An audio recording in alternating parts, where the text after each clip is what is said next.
Oi pessoal, iniciando aqui mais um conteúdo agora de psicologia em enfermagem. Eu sei que eu tô devendo o vídeo das anotações, mas eu ainda não consegui as fichas. Eu vou conseguir essa semana, lá pra hoje é quarta ou sexta ou sábado. E eu já queria adiantar o conteúdo para vocês. É um assunto meio estranho, né? Que pode mexer com algumas pessoas, que é o processo morte e morrer. Então vamos começar. Aqui a gente tem essa árvore que significa as duas nuances da existência humana, né? A vida e a morte. Numa mesma planta, né? A gente tem a possibilidade das duas condições. Então a vida, né, que é representada pelo verde, pela planta bonita, né? E a morte pela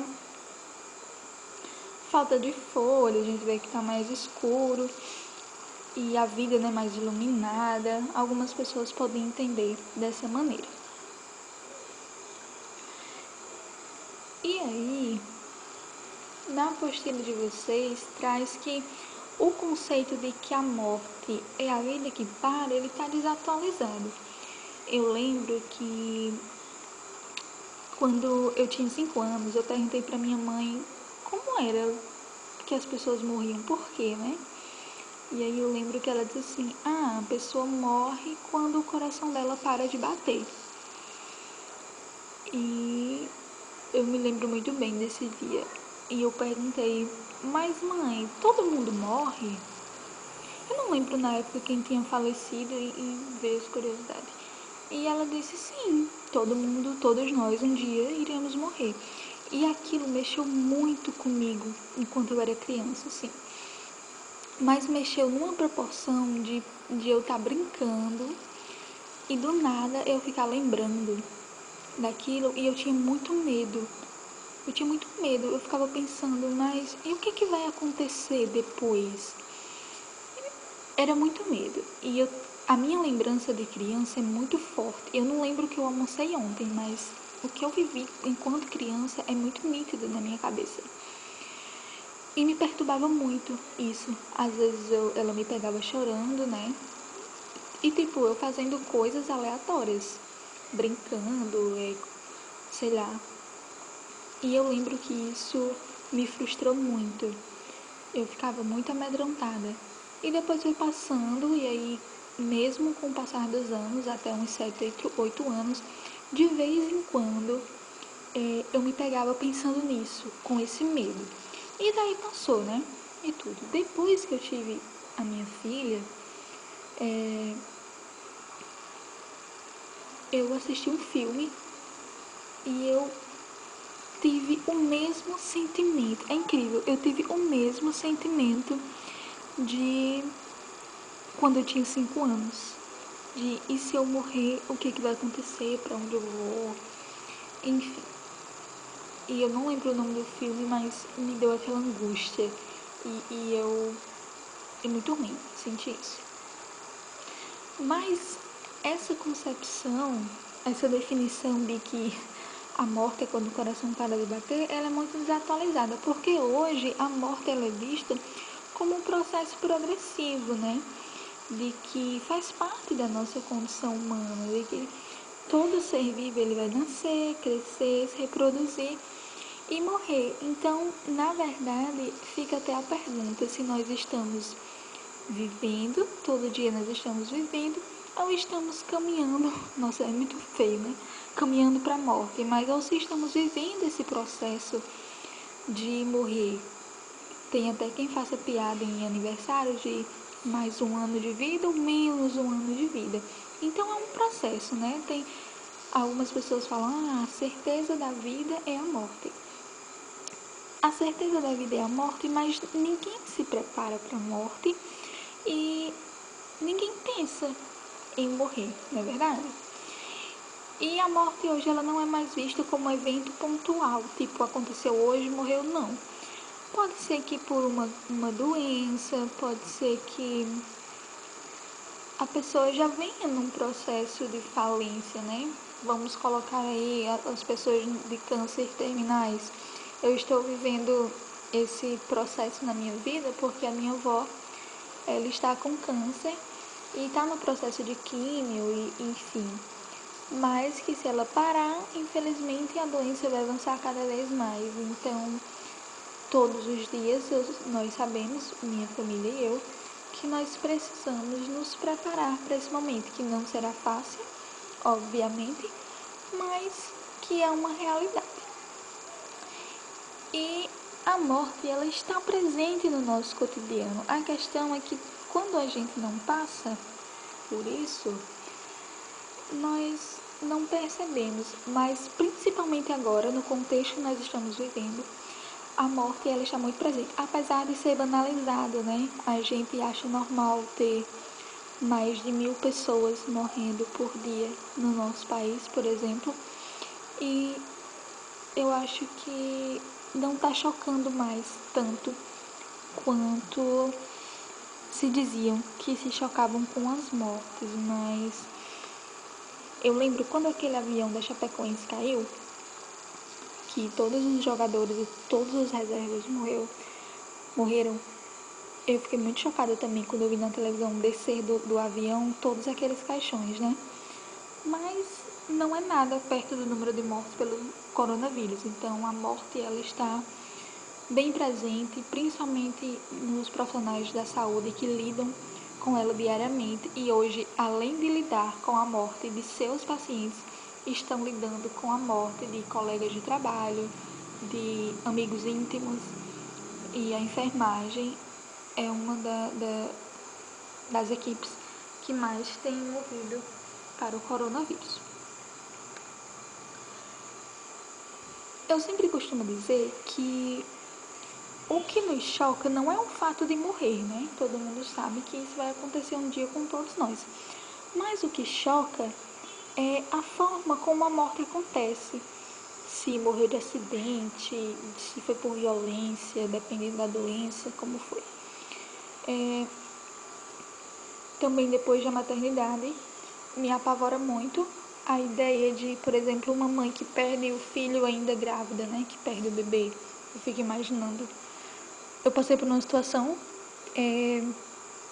de sangramento no primeiro trimestre e mesmo nunca tendo olhado para a cara da minha filha, mesmo ela ainda sendo um grão de feijão, porque na época era o tamanho que ela tinha, mas eu não suportava a ideia de que poderia perdê-la.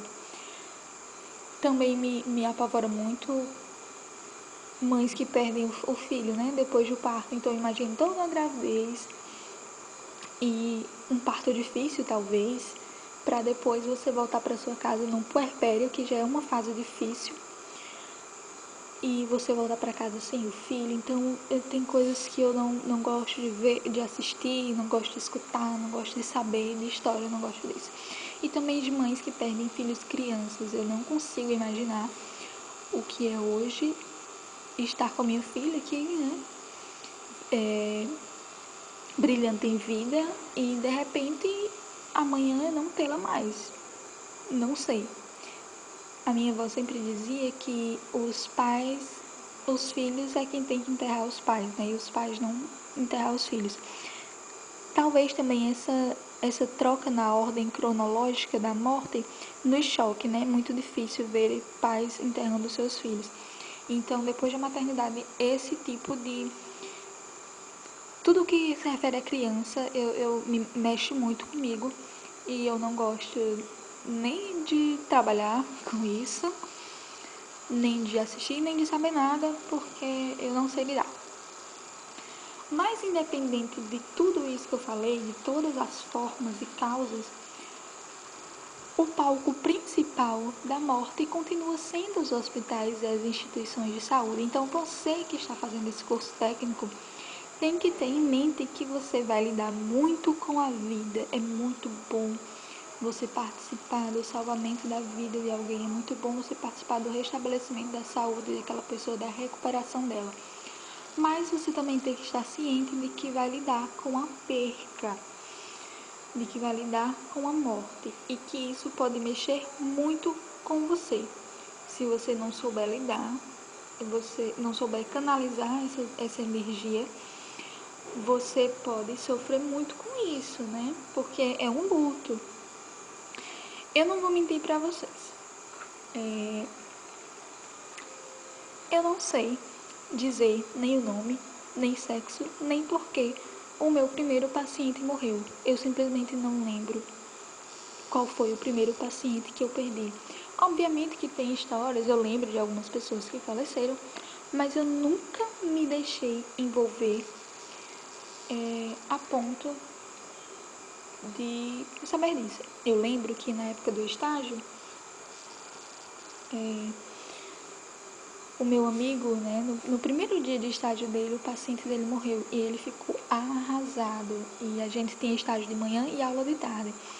E a aula de tarde foi assim, horrível, porque tava todo mundo com aquele sentimento, e ele ainda mais, né, porque foi a pessoa que prestou assistência. E eu ficava assim, todo mundo ficou muito triste por causa dele. Mas eu não sei dizer. E até hoje ele lembra o nome do paciente, porque foi como foi. Eu confesso que não, eu sempre me preparei muito para isso, psicologicamente, na época da faculdade. E eu não sei dizer. Também nunca trabalhei, também enquanto eu estive acompanhando aluno na pediatria, nunca aconteceu nada com criança, então talvez ele não tenha mexido comigo. Também na época eu não era mãe, talvez não fosse mexer tanto assim. Eu estou falando do meu caso. Mas vocês têm que ter consciência e se preparar que sim, vocês irão perder pessoas, mas também irão ganhar muitas. Mas esse é um processo inerente ao nosso trabalho. E às vezes pode afetar, né, nossa vida pessoal, a gente pode ficar triste, voltar para casa de um plantão, voltar para casa de um estágio bem mexido com isso. E falar da morte ainda é um tabu, né? A gente vive fugindo desse assunto. Quando começa a falar disso, algumas pessoas, vamos parar de falar, vamos mudar de assunto, enfim. E dia desses, eu me peguei conversando sobre o que fazer caso eu falecesse, né? O que eu queria que acontecesse. E hoje eu, eu me sinto realizada, eu estou na profissão que eu escolhi, me sinto realizada com tudo que eu conquistei, né? Eu consegui os meus objetivos, terminei os estudos, comecei a faculdade, terminei. Sou muito feliz com o que eu conquistei e tenho, obviamente, muito a realizar, muito a conquistar. Não é satisfeita a palavra. Não é que eu queira parar onde eu estou. Mas caso acontecesse, eu já estaria satisfeita. Hoje eu não tenho medo, assim, de deixar alguma pendência. Mas, e volto atrás, né? O que eu vou dizer agora. Mas eu tenho medo de deixar minha filha, pra ser criada pelos outros. Não sei como que seria, enfim, não gosto de pensar nisso, mas dia desses eu estava planejando para caso isso acontecesse. E pouco a gente fala da morte, né? A gente prefere mudar de assunto, a gente prefere fingir que não existe, fingir que nunca vamos passar por isso. Particularmente, eu nunca tive uma perda familiar muito forte. Muito forte, eu queria dizer assim, eu nunca perdi um... Ai, meu Deus, como eu tenho ódio dessas mortes. Eu nunca perdi o meu pai, nunca perdi a minha mãe, nunca perdi irmão. Já perdi a minha avó e fiquei muito triste mais pelo meu pai do que pela situação em si. Não que eu não fiquei triste, tá, gente? Mas me doeu muito a dor do meu pai, muito mais. Já perdi uma tia em que eu participei da massagem cardíaca dela, então ela morreu literalmente nos meus braços e eu tive que programar, né, tudo aquilo de funerária, enfim, não sei o que. E foi muito triste, porque eu gostava muito dela, obviamente. E às vezes eu escutava ela, assim, o jeito dela falar, às vezes eu tava no lugar e alguém tinha uma voz parecida, mas foram coisas que eu sabia, que eu soube lidar muito bem com esse luto. Mas eu tenho plena consciência que tem pessoas que já passaram por dores, as filhas delas sofreram muito mais do que eu, passaram por dores maiores, eu tenho plena consciência que tem pessoas que viveram muito mais esse processo da morte do que eu. Eu não tenho bagagem para falar de como viver o luto. Isso eu não tenho um gabarito para fazer. Mas o que nos angustia na morte, é essa ideia de finitude, ou seja, de que tudo acaba, de que uma hora vai acabar, entendeu? E no momento que nós estamos vivendo, essa finitude, essa ideia de que tudo tem um fim, ela está muito presente, ela está muito fervorosa, né? Está muito efervescente. Então a gente sai hoje de casa e fica pensando que se adoecer, você pode morrer, entendeu? Então, o profissional da enfermagem está vendo seus colegas de trabalho morrerem, está vendo seus pacientes morrerem ainda mais. Quem trabalha na área, né, que sai de casa, deixa sua família, fica pensando como que pode ser. Eu fico pensando que se eu pegar o coronavírus, eu não vou aguentar. Eu acho que eu não aguento uma outra internação, eu não aguento uma outra intubação. E que, pra mim, seria o fim, assim, entendeu? E eu acho que nunca ninguém tinha parado, assim, a humanidade nunca, o planeta nunca tinha parado pra pensar, olha, a gente pode acabar um dia, assim, todo mundo de uma vez, né? Eu acho que todo mundo parou pra pensar nisso. E na verdade ninguém faz planos pra morrer, né? Como eu já falei na aula de cuidados paliativos, a gente parcela uma casa em 30 anos, a gente faz um curso que dura 2 anos, a gente planeja o que vai fazer amanhã, nem sabe se o amanhã chega. Então, a gente se planeja, nós nos planejamos para vivermos. Ninguém se planeja para morrer. Nós nos planejamos para desfrutar da vida, para desfrutar de bens, desfrutar do que a gente pode conseguir, enfim. A gente nos planejamos para encontrar a felicidade, para encontrar o amor, né? Ninguém, nossa, porque eu vou morrer? Não.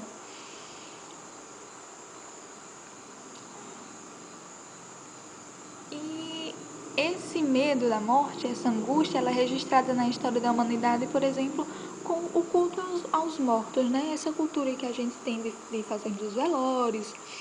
Eu particularmente não gosto, eu acho que faleceu o mínimo de tempo possível que ficar exposto, eu acho que não é espetáculo. Obviamente que respeito quem gosta, não é quem gosta, mas quem é a favor.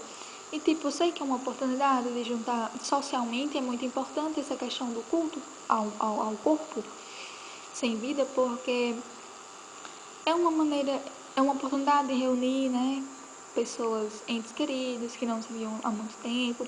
É uma oportunidade, essa reunião de pessoas é um aporte psicológico muito importante para a família que está de luto, mas eu particularmente não sou a favor. A angústia da morte também nos leva à crença da imortalidade, né? Como algumas religiões pregam. Eu não tenho religião, não sou ateia, mas sou agnóstica, porque no que eu acredito é totalmente diferente do que a maioria das pessoas creem. Porque eu não creio num Deus mau, eu não creio num Deus que castiga, eu não creio num Deus que você precisa fazer coisas para que ele esteja satisfeito e que se você não fizer, ele vai se virar contra você. Eu não enfim. Mas creio sim que seria muita presunção da minha parte dizer que nós somos jogados ao nada aqui, né? mas que em certas situações isso não tem tanta interferência. Para não dizer que eu não tenho nenhuma afinidade, se fosse para eu seguiria a questão do espiritismo pela única questão de que eu não acredito que depois que a gente morre seja isso e acabou, né? Como vem aqui o terceiro ponto, nessa crença da vida após a morte. E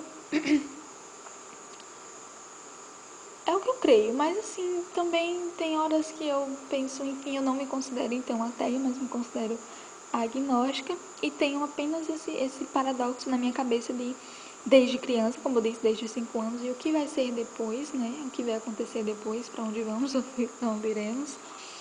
E se for igual ficar sedado, é muito sem graça, porque você tipo, fica no escuro. E também a gente tem a tendência a recusar que somos limitados, que temos fim, que temos prazo de validade e nós recusamos a própria destruição. Pelo medo dessa eternidade, a gente não sabe, nós não sabemos o que vamos encontrar e se existe algo para ser encontrado. Então, existe esse receio. No texto fala de diversas formas de morrer. No texto fala que o nascimento é também uma forma de morte. Eu já tinha lido a seguinte frase, que nasce um bebê, nasce uma mãe. Mas eu nunca tinha parado para pensar, por exemplo, que morre uma gestante, né?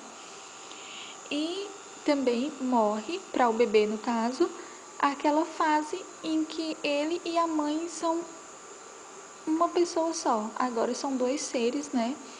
Separados, dois mundos diferentes, agora ele fora da barriga. Outra morte que fala na apostila de vocês é a morte da infância, quando você passa da infância para a adolescência, para a vida adulta. Então, aquela fase é como se ela tivesse morrido. E, posteriormente, a morte da juventude, quando a gente chega na terceira idade, que essa fase também já passou. Eu nunca tinha parado para pensar nisso, confesso, e achei interessante, nunca tinha visto por esse lado. E a morte, ela nos incomoda, mas ela também ela nos desafia a sermos pessoas melhores, ela nos desafia a aproveitarmos mais as oportunidades, ela nos desafia a darmos mais valor ao que temos, ao que somos, enfim. Mas eu queria saber de vocês, primeiramente, essas são questões, viu, para vocês responderem e mandarem para o meu e-mail. Eu queria primeiro que vocês definissem o que a vida representa para vocês. O que é viver para vocês, né? A segunda questão é qual a coisa mais importante da sua vida. A coisa mais importante da minha vida se chama Emma Rocha Paiva e Paiva. E junto com ela, a coisa mais importante da minha vida é a transformação que eu quero causar na vida das pessoas positivamente através da minha profissão. Isso é o mais importante da minha vida. A primeira coisa que eu poderia dizer. Qual o seu maior sonho, né? Você tem medo da morte? Explique sua resposta, para vocês não responderem só sim e não, viu? Que eu conheço vocês. Já teve alguma perda muito grande na sua vida, um familiar, um ente querido? Você acha que está pronto para lidar com a morte no seu ambiente de trabalho? De que forma você acha que pode fazer isso? E a última questão é, para você, o que significa morte? Se você tivesse que definir, não, morte é isso. Morte é quando o coração para de bater, por exemplo. Então, fica aí as questões. Essa é só a primeira parte da apostila e depois eu venho com outro vídeo mais leve, eu prometo. E eu também vou colocar uma outra questão no grupo para vocês fazerem.